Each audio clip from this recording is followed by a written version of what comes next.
अस्सलाम वालेकुम dear students. आज हम एडर सब्ट्रैक्टर पर एक इंपॉर्टेंट प्रॉब्लम करेंगे। ऑल दो मैंने ये टॉपिक कवर किया हुआ है और इसकी बेस पर 1.13 जो एक्सरसाइज का प्रॉब्लम है उसको भी कवर किया हुआ है, लेकिन एट टाइम स्टूडेंट कंफ्यूज होते हैं कि जब अनसाइंड नंबर हो तब कैसे पता चलता है ओवरफ्लो होगा कि नहीं, और जब साइन नंबर हो तब कैसे पता चलता है। सो इस प्रॉब्लम में अगर आप नोट करें, हमारे पास दो नंबर्स हैं A and B, 4 bit numbers हैं।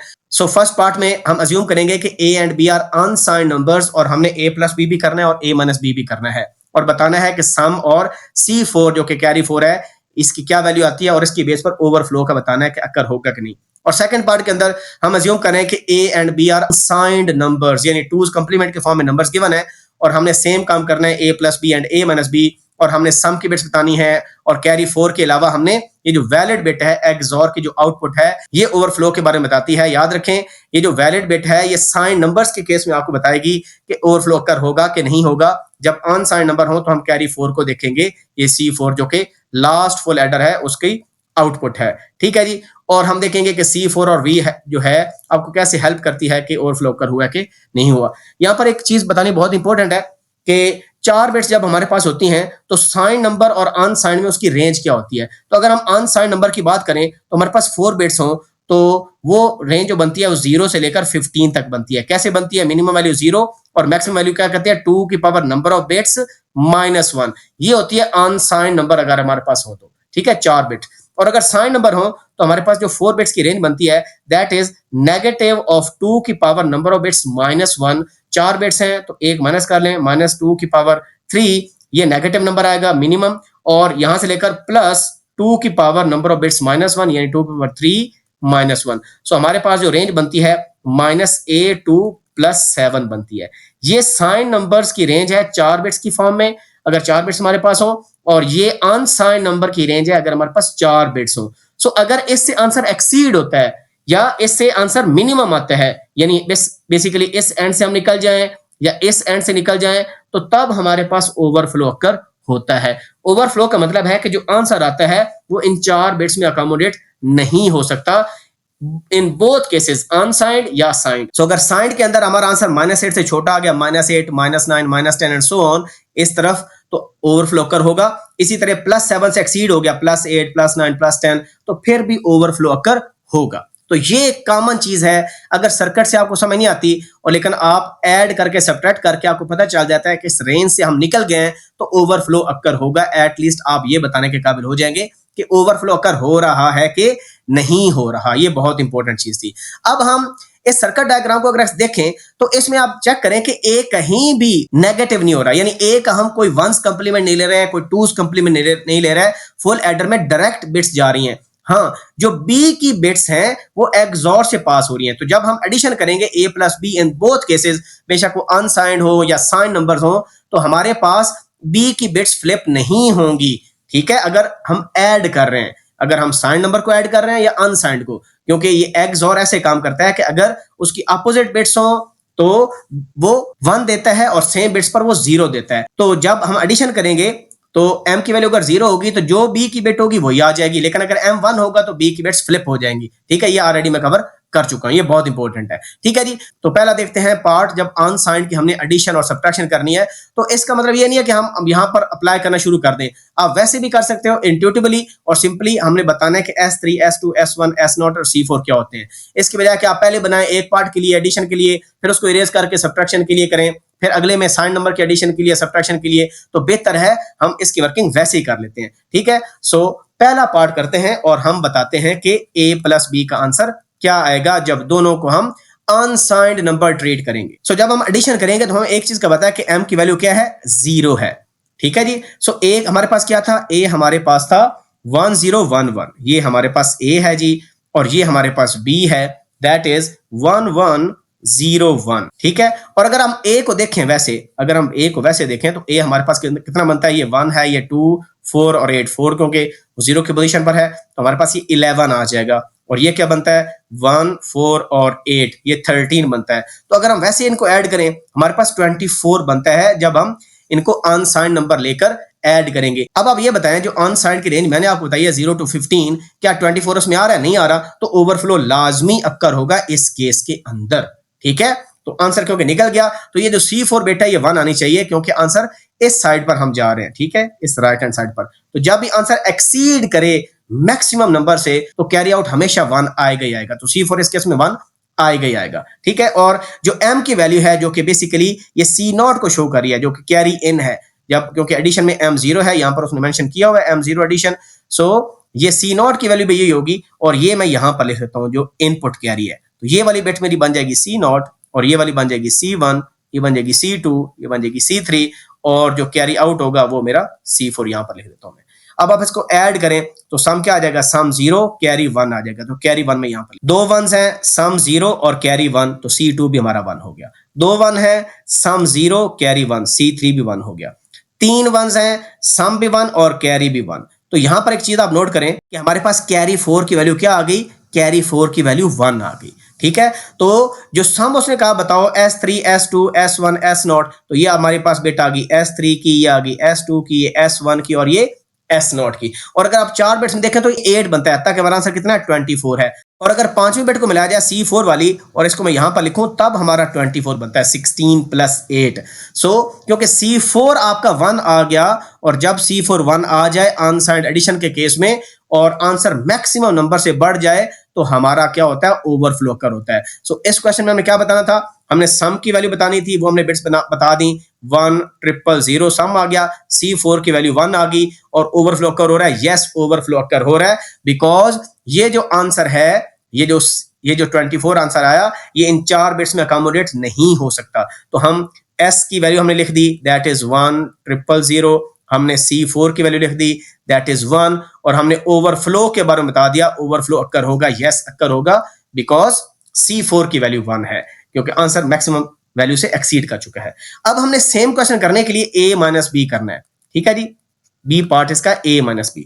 अब A - B करने के लिए अगर आप सर्किट को देखें तो सर्किट में सब्ट्रैक्शन जब करते हैं तो M की वैल्यू हमारे पास क्या हो जाती है, 1 हो जाती है। सो इसका मतलब है इनपुट कैरी 1 एक तो हो जाएगा और दूसरा क्या हो जाएगा, B का कंप्लीमेंट होगा, क्योंकि जब ये 1 होती है ना तो B की अगर आप इनपुट्स देखें जो कि हमारे पास है 1 1 0 1, तो यहां पर देखें ये 1 1 0 1, क्योंकि M की वैल्यू 1 है। जब M की वैल्यू 1 है, आप देखें दोनों बिट सेम है, आंसर 0। इसका मतलब है जो B की वैल्यू 1 थी B3 वो 0 में कन्वर्ट होगी। सिमिलरली यहां पर देखें ये 1 है, दोनों 1 है, आंसर क्या आ जाएगा 0, क्योंकि हमें पता है कि XOR में सेम इनपुट्स पर आंसर 0 आता है। अब यहां पर देखें M की वैल्यू 1 है, 0 1 डिफरेंट है, आंसर 1 आ जाएगा। तो पता क्या चला कि जो B की बिट है वो क्या हो रही है, फ्लिप हो रहा है, इसको 1s कंप्लीमेंट आ रहा है। और यहां पर क्योंकि हम 1 ऐड कर रहे हैं, 1s कंप्लीमेंट प्लस 1 एक्चुअली ये 2s कंप्लीमेंट ही हो रहा है। और यहां पर भी देखें B0 1 है, दोनों क्योंकि 1 है सेम है, तो आंसर क्या आ जाएगा, XOR का 0 आ जाएगा। तो 1 0 में कन्वर्ट हो रहा है। तो ये B का कंप्लीमेंट है,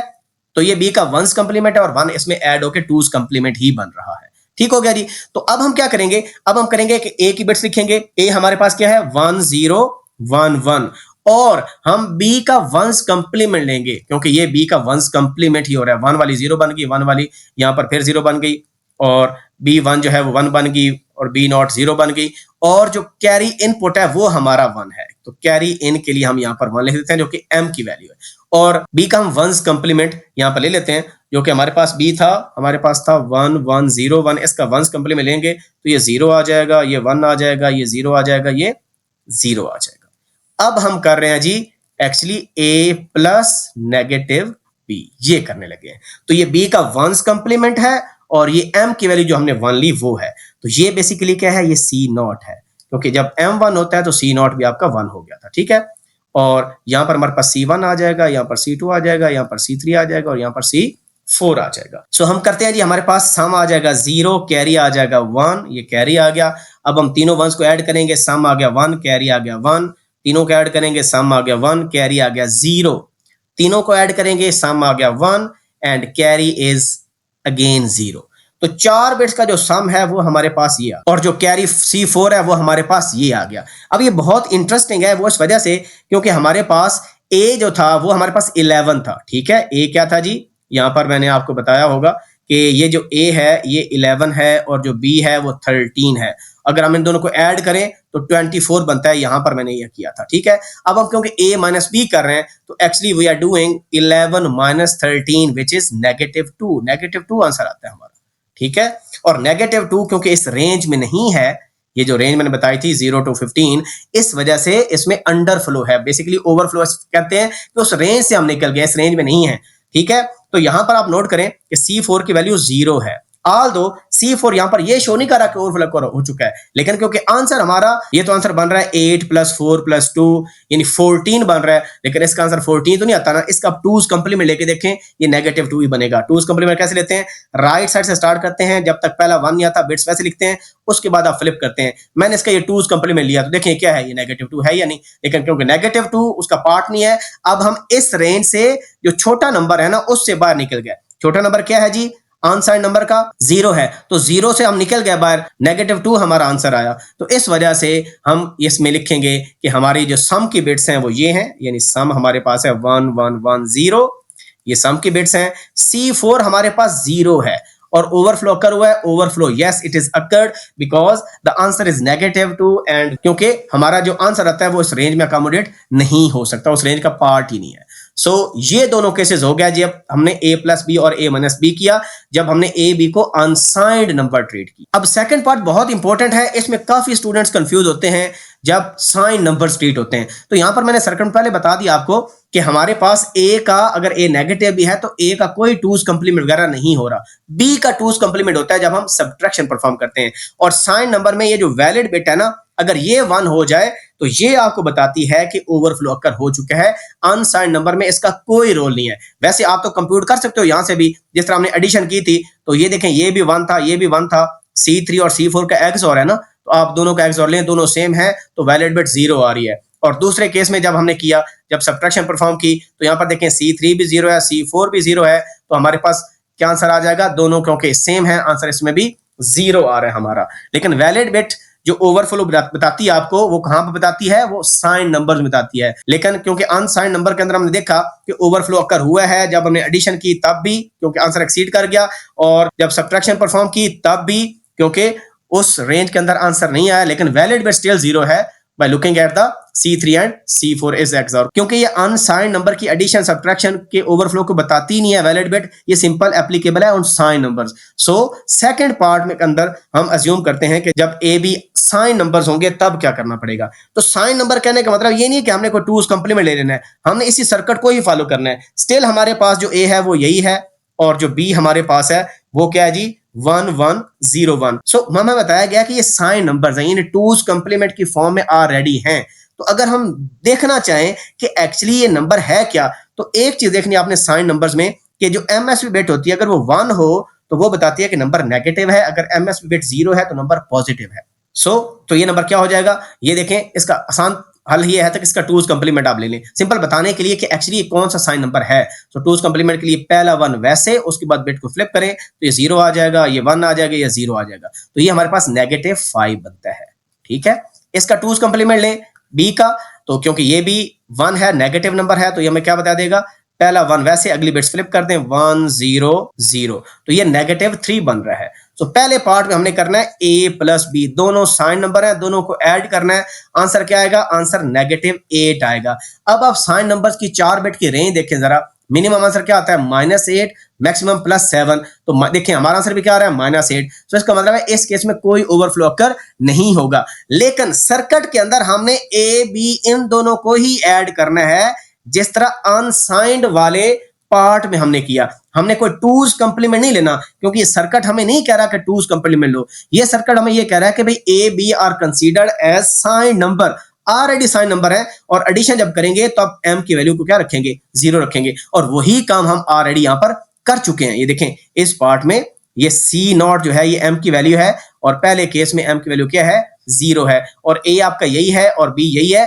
but these numbers are now considered as sign number. तो एडिशन हम उसी तरह करेंगे। तो जब हम एडिशन करेंगे तो जो अनसाइंड के केस में आंसर आया था, साइंड के केस में भी सम का सेम आंसर आएगा और C4 का यही आंसर आएगा। लेकिन क्योंकि C4 और C3 दोनों सेम हैं, सो वैलिड बिट क्या आ जाएगी, वैलिड बिट हमारी आ जाएगी 0, क्योंकि XOR सेम पर 0 देता है। सो यही पता चल गया, क्योंकि -8 जो है हमारी उस रेंज का पार्ट है, इस वजह से ओवरफ्लो कर नहीं होगा। तो हम क्या लिखेंगे, हम S के लिए, सम के लिए जब साइन नंबर की एडिशन की, हम सम के लिए वही लिखेंगे, S3 की वैल्यू S2 S1 S0 यही बनती है, और जो C4 है वो हमारे पास 1 है और जो वैलिड बिट है that is 0। No overflow occur, no overflow will occur. ठीक है, इसको बल्कि लिख देते हैं, ओवरफ्लो की वैल्यू 0 रहेगी। Overflow will not occur because -8 जो है ये हमारी रेंज पार्ट है 4 बिट की रेंज का। ठीक है, साइन नंबर्स की। तो ये हमारे हो गया जी साइन नंबर्स की एडिशन। अब जब साइन नंबर की सब्ट्रैक्शन हमने करनी है, अब हमने करना है a माइनस बी। ए भी साइंड है, बी भी साइंड है, लेकिन हमें ये जो सर्किट है वो बता रहा है कि अब आप बीस का क्या लेंगे, टूज कंप्लीमेंट। एक तो वंस कंप्लीमेंट यहां से और m की वैल्यू 1 है, वही काम हमने यहां पर ऑलरेडी किया हुआ है। तो ये देखें, ये a हमारा वही नंबर है, ये हमारा a है, और b का हमने क्या लिया, टूज कंप्लीमेंट लिया। अब ये साइन नंबर है, ये आपने ज़हन में रखना है। जब हमने सम किया तो इसमें भी सम की सेम बिट साइन 1110, तो हम s के लिखेंगे 1110, और जो C4 है दैट इज C4 और वैलिड बिट इसमें भी क्या आती है, C4 की वैल्यू 0 और दोनों 0 हैं तो XOR दोनों का ले तो वो भी 0 आता है। ठीक है, तो C4 भी 0 और वैलिड बिट भी 0, C4 भी 0, वैलिड बिट भी 0। तो यहां पर ओवरफ्लो जो है अक्कर नहीं होगा, बिकॉज जो आंसर आएगा, आंसर क्या है, आंसर है -5 नेगेटिव ऑफ -3। सो हमारे पास क्या है, -5 + 3 -2 आंसर आया था, और वो उस रेंज का पार्ट है। -8 से लेकर +7 हमारे पास -2 आता है, -8, -7, -6 एंड सो ऑन, -2 उसमें आ रहा है। सो इससे एक चीज का पता हमें चला कि a + b कर लो, बेशक वो अनसाइन नंबर है या साइन नंबर है, सम का आंसर सेम आएगा। इसी तरह a माइनस बी के लिए सम का आंसर सेम आएगा, और कैरी 4 का और वैलिड बिट वगैरह का। लेकिन इंटरप्रिटेशन आपने देखनी है कि वैलिड बिट हम यूज करेंगे फॉर साइन नंबर बताने के लिए कि ओवरफ्लो अकर हुआ है कि नहीं, और C4 को देखेंगे फॉर अनसाइन नंबर्स, और उसमें भी अगर नंबर आंसर पॉजिटिव आ रहा है तो रेंज से निकल गए और C4 1 होना चाहिए। लेकिन अगर इस रेंज से निकल गए, लेफ्ट साइड से छोटी वैल्यू से निकल गए, ठीक है, 0 से छोटा आंसर आ गया, नेगेटिव आंसर आ गया, तो फिर C4 0 हो सकता है। लेकिन वो जो 0 है वो ये शो कर रहा है कि हम 12 ले रहे हैं। ठीक है, क्योंकि हम जिस तरह एग्जांपल में 11 में से 13 निकाले, छोटे में से बड़ा नंबर निकाल रहे हैं। C4 तो 1 नहीं हुआ, C4 1 का मतलब है कि आप इस रेंज से निकल गए, 15 से बड़ा आंसर आपके पास 24 आ गया, तब ये C4 1 हुआ था। तो ये एग्जाम्पल मैंने कवर इस वजह से की, काफी लोग परेशान होते थे कि साइन नंबर का क्या करना है। कुछ लोग एक्चुअली क्या करते हैं, वो देखते हैं भाई ये जो हमारे पास ए नंबर है ना, ए हमारे पास भी नेगेटिव नंबर है, दैट इज 1011, तो देखें 1 है MSB, तो ये नेगेटिव है, तो इसका टूज कंप्लीमेंट लें। बी क्या होता है, वो हमारे पास है 1101, तो देखें ये भी MSB 1 है, ये भी नेगेटिव, इसका भी टूज कंप्लीमेंट लें, और फिर रूल अप्लाई करें। भाई आपको ये सर्किट डायग्राम ऐसा कुछ कह नहीं रही, ये सर्किट डायग्राम ये करिए कि ए बी साइंड है, अनसाइंड है, फॉरगेट अबाउट दैट, और आपने सिंपल ये रूल अप्लाई करना है कि जब एडिशन हो तो m की वैल्यू 0, सब्ट्रैक्शन हो तो m की वैल्यू 1। तो साइन नंबर के लिए आप वैलिड बिट को देखें, और अनसाइंड नंबर के लिए आप कैरी को देखें। अगर पॉजिटिव आंसर एक्सीड कर रहा है ये 1 होना चाहिए, अगर नेगेटिव आंसर आ रहा है तो ये 0 होगा फिर। ठीक है जी, तो मैंने कोशिश की इसको समझाने की एक प्रॉब्लम के थ्रू। फिर भी कोई डाउट हो please ask in the comment section. See you in the next video. अपना ख्याल रखें, अल्लाह हाफिज़।